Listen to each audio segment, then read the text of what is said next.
بسم اللہ الرحمن الرحیم۔ السلام علیکم ناظرین، مسٹر قصہ چینل میں آپ کے ہوسٹ شاہد اکرام کی طرف سے خوش آمدید۔ ہمارے چینل سے انبیاء کرام علیہم السلام کی سیرت مبارکہ بیان کرنے کا سلسلہ جاری ہے۔ آج کی ویڈیو میں اسی سلسلہ میں حضرت یونس علیہ السلام کی سیرت مبارکہ اور واقعات بیان کیے جائیں گے۔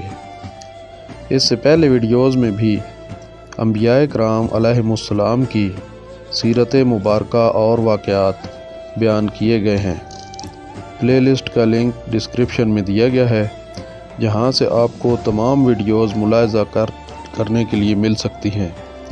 اگر آپ نے اب تک یہ چینل سبسکرائب نہیں کیا تو چینل کو سبسکرائب کر کے بیل آئیکن کا بٹن دبا دیں تاکہ آنے والی ویڈیوز بر وقت آپ کو ملتی رہے، اور ویڈیو کو لائک کر کے کمنٹ میں اپنی قیمتی رائے ضرور تحریر کیا کریں۔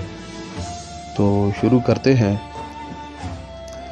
حضرت یونس علیہ السلام بن متا دجلہ کے بائیں کنارے پر آباد عراقی شہر موصل میں پیدا ہوئے۔ آپ علیہ السلام حضرت ہود علیہ السلام کی اولاد میں سے تھے۔ موصل کے مقابل نینوا شہر تھا جو اس زمانے میں اپنے عروج پر تھا، اور وہاں قوم سمود آباد تھی۔ نینوا کی آبادی 1 لاکھ سے زیادہ تھی، جو اس زمانے کے لحاظ سے بہت بڑی آبادی تھی، جیسا کہ قرآن مجید فرقان حمید سورہ صافات آیت نمبر 147 ترجمہ کا مفہوم یہ ہے کہ اور ان یونس کو 1 لاکھ یا اس سے زیادہ لوگوں کی طرف پیغمبر بنا کر بھیجا۔ مفسرین کرام حضرت یونس علیہ السلام کا عہد مبارک 781 تا 741 قبل مسیح بتاتے ہیں۔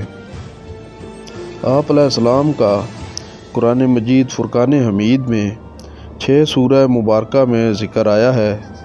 سورہ یونس، سورۃ النساء، سورہ انعام، سورۃ الصافات، سورہ انبیاء اور سورہ قلم۔ قرآن پاک میں آپ کو آپ علیہ السلام کے نام حضرت یونس علیہ السلام اور ذوالنون اور صاحب الحوت یعنی مچھلی والا کہہ کر ذکر فرمایا گیا ہے۔ حضرت یونس علیہ السلام ایک عرصے تک نینوا کے لوگوں کو توحید کی دعوت دیتے رہے اور بت پرستی سے منع فرماتے رہے، مگر آپ کی قوم نے آپ کی دعوت قبول کرنے سے صاف انکار کر دیا، بلکہ دیگر نافرمان قوموں کی طرح آپ علیہ السلام کی دعوت کا مذاق بھی اڑانا شروع کر دیا۔ جب قوم کی نافرمانیاں حد سے زیادہ بڑھ گئیں تو اللہ پاک نے حضرت یونس علیہ السلام کو حکم دیا کہ لوگوں کو آگاہ کر دیں کہ 3 دن کے اندر اندر ان پر عذاب آنے والا ہے۔ آپ علیہ السلام نے قوم میں اس کا اعلان کر دیا۔ آپ کی قوم نے سابقہ انبیاء کرام علیہم السلام کی نافرمان قوموں کے تباہ ہونے اور عذاب کا شکار ہونے کے بارے میں واقعات سن رکھے تھے۔ حضرت یونس علیہ السلام کی وارننگ سن کر ان لوگوں نے آپس میں مشورہ کیا تو قوم کے لوگوں نے اس بات پر اتفاق کیا کہ حضرت یونس علیہ السلام ہمیشہ سچ بولتے ہیں، لہٰذا ان کی بات نظر انداز نہیں کی جا سکتی۔ مشورے میں یہ بھی طے ہوا کہ دیکھا جائے کہ اگر حضرت یونس علیہ السلام اسی بستی میں مقیم رہتے ہیں تو پھر عذاب کا کوئی خطرہ نہیں ہے، اور اگر آپ علیہ السلام بستی چھوڑ جاتے ہیں تو یقیناً ہم سب عذاب کا شکار ہو کر تباہ و برباد ہونے والے ہیں۔ دوسری طرف حضرت یونس علیہ السلام کے دل میں یہ بات آئی کہ اللہ پاک نے بستی کو تباہ و برباد کرنے کا فیصلہ کر لیا ہے، اور 3 دن کے اندر بستی والوں کو اللہ کا عذاب نازل ہو جائے گا، اس لیے مجھے اس بستی سے نکل جانا چاہیے۔ حضرت یونس علیہ السلام اسی رات بستی سے نکل گئے۔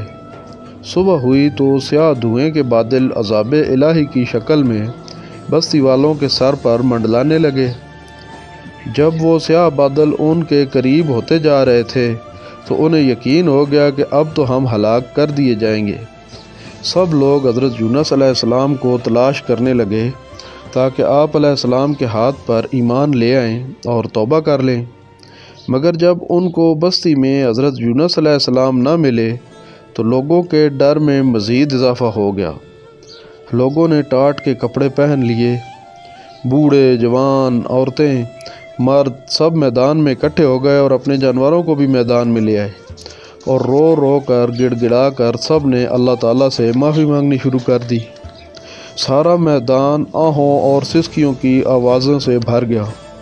اللہ تعالیٰ کی رحمت کو جوش آ گیا اور اللہ تعالیٰ نے اپنا عذاب واپس ہٹا لیا۔ یہ 10 محرم کا دن تھا جس دن قوم یونس علیہ السلام کی توبہ قبول ہوئی تھی اور اللہ تعالیٰ کا عذاب ان کے بالکل قریب آ کر ہٹا لیا گیا تھا۔ دوسری طرف حضرت یونس علیہ السلام چلتے چلتے بحیرہ روم کے کنارے پہنچ گئے۔ وہاں پر ایک بڑی کشتی یعنی بحری جہاز تیار تھا جس میں لوگ سوار ہو رہے تھے۔ حضرت یونس علیہ السلام کشتی میں سوار ہو گئے۔ کشتی کافی دیر سفر کرتی رہی۔ تھوڑی دیر بعد کشتی طوفانی ہواؤں میں گھر گئی۔ جب کشتی ڈگمگانے لگی اور غرق ہونے کا یقین ہونے لگا تو اپنے عقیدہ کے مطابق کشتی والے کہنے لگے کہ کشتی میں کوئی ایک شخص ایسا سوار ہے جس کی وجہ سے کشتی غرق ہو رہی ہے۔ یہ باتیں سن کر حضرت یونس علیہ السلام کے دل میں یہ بات آئی کہ میں وحی کا انتظار کیے بغیر اپنا شہر چھوڑ آیا ہوں، اسی لیے یہ اللہ پاک کی ناراضگی کا اظہار ہے۔ انہوں نے کشتی والوں سے فرمایا کہ مجھے کشتی سے سمندر میں پھینک دیں، مجھے لگتا ہے کہ یہ آفت میری وجہ سے آئی ہے۔ کشتی کے ملاح آپ علیہ السلام کی پاک بازی سے اس قدر متاثر تھے کہ انہوں نے ایسا کرنے سے انکار کر دیا اور قرعہ اندازی کی۔ قرعہ میں بھی آپ علیہ السلام کا نام آ گیا۔ کشتی کے ملاحوں کا دل پھر بھی نہ مانا، چنانچہ 3 مرتبہ قرعہ ڈالا گیا اور ہر دفعہ حضرت یونس علیہ السلام کا نام مبارک ہی نکلا۔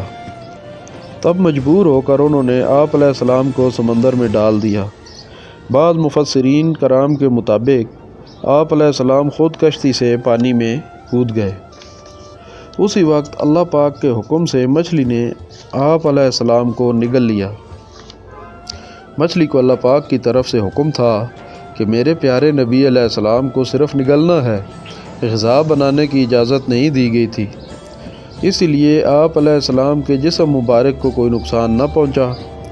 مچھلی کے پیٹ میں اپنے آپ کو زندہ پا کر آپ علیہ السلام نے درگاہ الہی میں اپنی ندامت کا اظہار کیا کہ وہی الہی کا انتظار کیے بغیر اور اللہ تعالیٰ سے اجازت لیے بغیر اپنی امت سے ناراض ہو کر نینوا سے نکل آئے تھے، اور آپ نے معافی کے لیے اس دعا کا ورد شروع کر دیا، لا الہ الا انت سبحانک انی کنت من الظالمین۔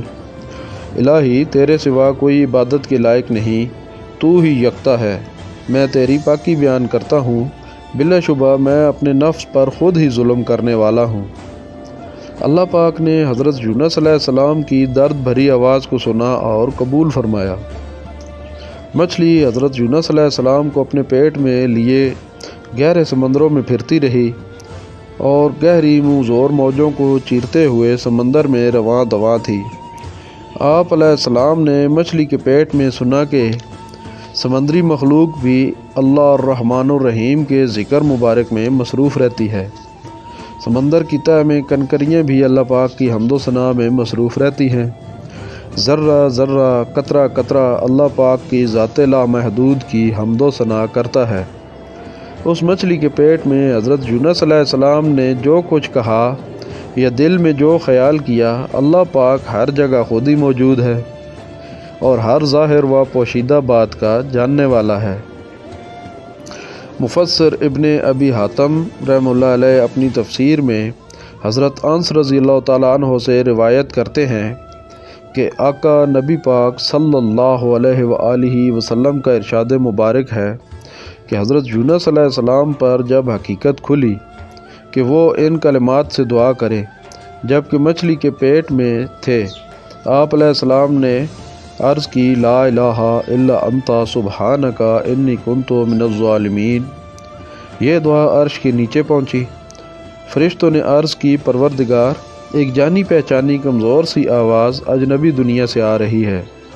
اللہ پاک نے فرمایا، کیا تم اسے